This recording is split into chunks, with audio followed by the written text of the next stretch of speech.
The thing I wanted to explore today is fear. I wanted to share at maybe a different angle, maybe a slightly different angle on fear.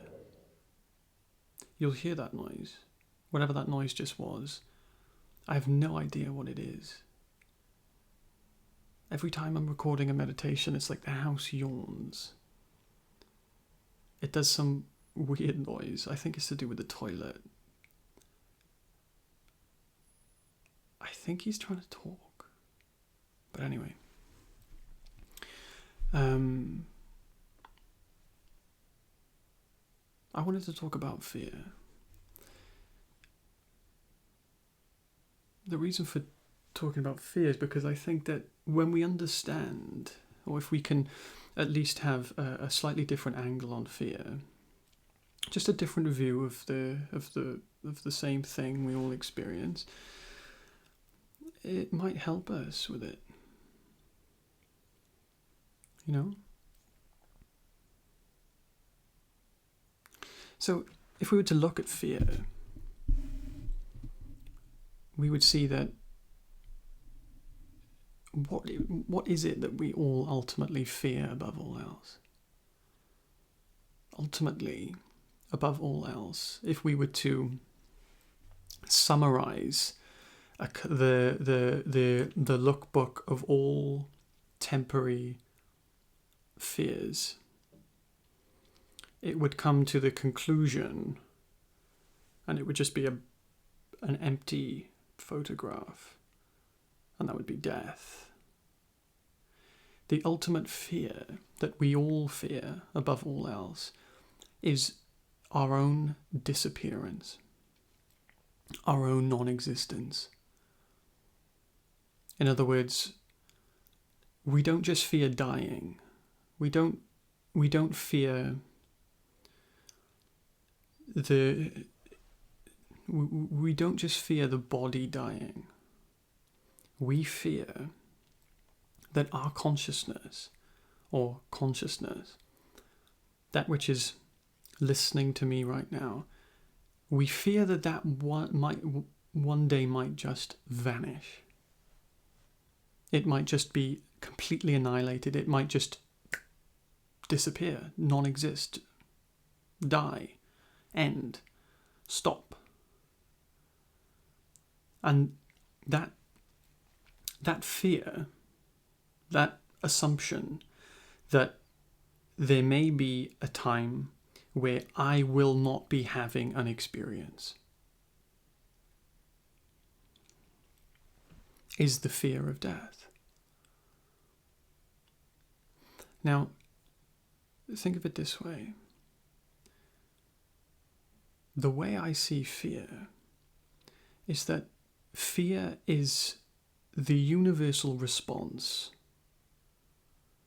the universal intelligence's response to that which is not true. For instance, if we believe in something that is the end, and that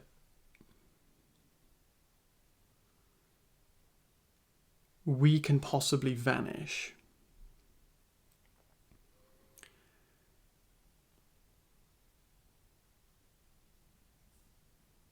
we are fearing non-existence. That's essentially what the fear is. It's the fear of non-existence.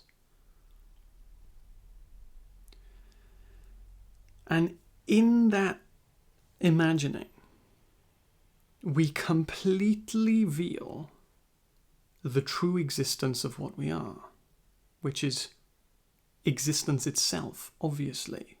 We exist. So when we fear, we're fearing our non-existence. But that which exists can't not exist. So what we find ourselves in is the experience of non-existence.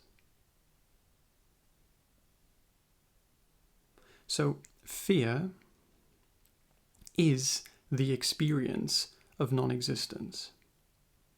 But because we can't not exist, we simply experience the veiling of our life, the temporary veiling of what we essentially are, which is pure infinite life itself, mixed in the belief of non-existence.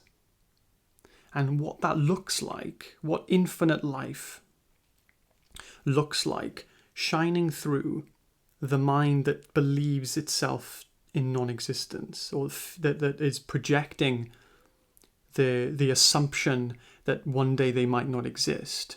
What that looks like when that infinite pure light shines through that prism is fear. That's what it's experienced as. But see, that fear itself is the closest thing we can get to the actual experience of death.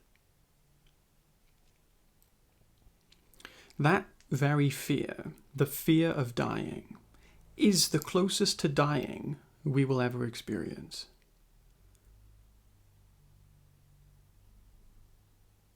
That's why it's not pleasant, because it isn't true. If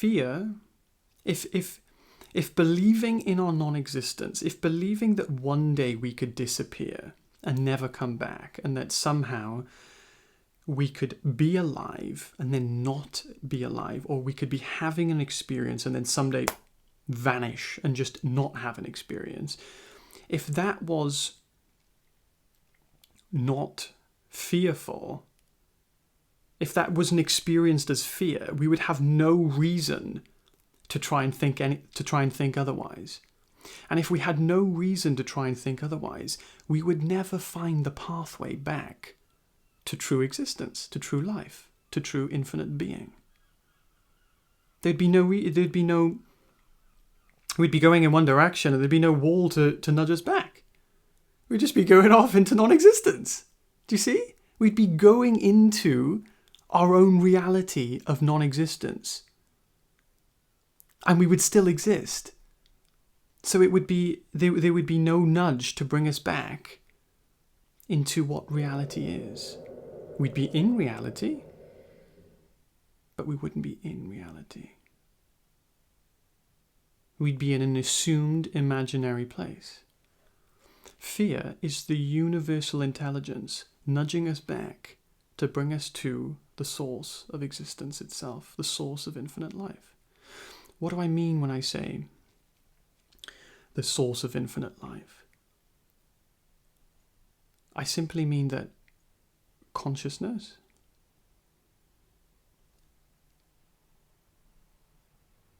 that which is alive in you right now, it doesn't have an off switch. It has no off switch. It's not infinite life there's just a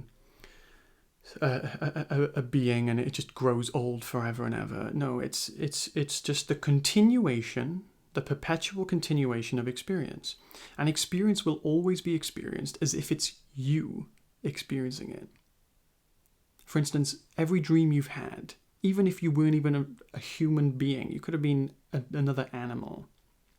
Some of us, maybe who are watching this, have had experiences where they weren't even the same species or the same gender. But every single time we had the sense that I am. And this sense of I am wasn't a sense of I am something different. It's a sense of whatever this is that I am right now is me. And it's the same I am, it's the same you that is here now, listening to these words. If you were to die today and be reborn tomorrow, you'd still have that same sense of normality. You'd still have that same sense of continuation.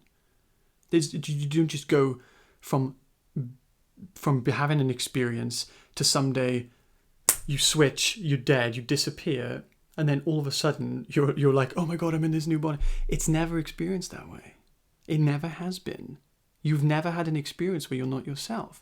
You've never had an experience, no matter if you're in any type of experience, LSD, mushrooms, a dream, DMT, any experience we've had that has taken us away from this particular body has always continued with this sense of being I am. And when I say I am, the sense of being or feeling like us.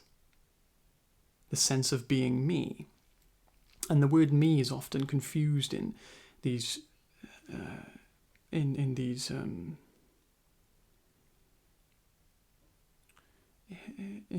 these spiritual traditions as an ego. We're not changing ego. It's not because we have an ego. It's because we have aliveness, that which is alive, like a universal, like a universal Wi-Fi.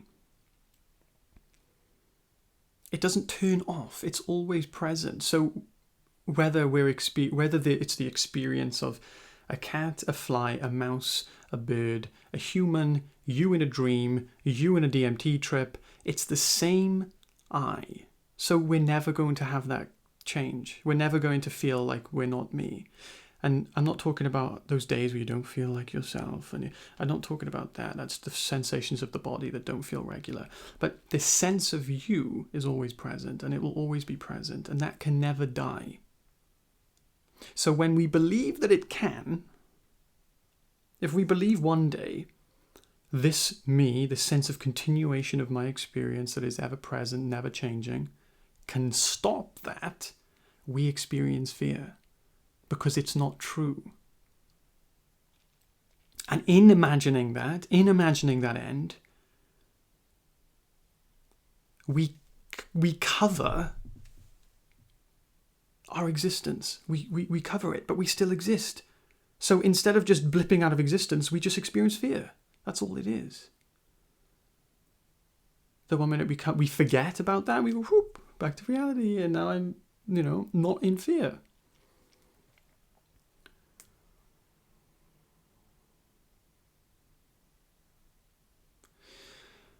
Any other minor fears along that path are simply just modulations of that one final fear. The fear of believing that one day my continuation of experience will end and I will lose my sense of being myself.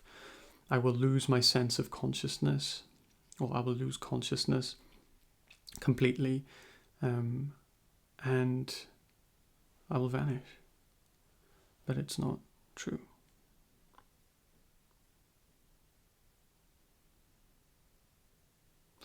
So that's my perspective on fear. I hope you find that valuable. I hope you find it useful. And I hope you like Alfred here. Alfred Littleleaf.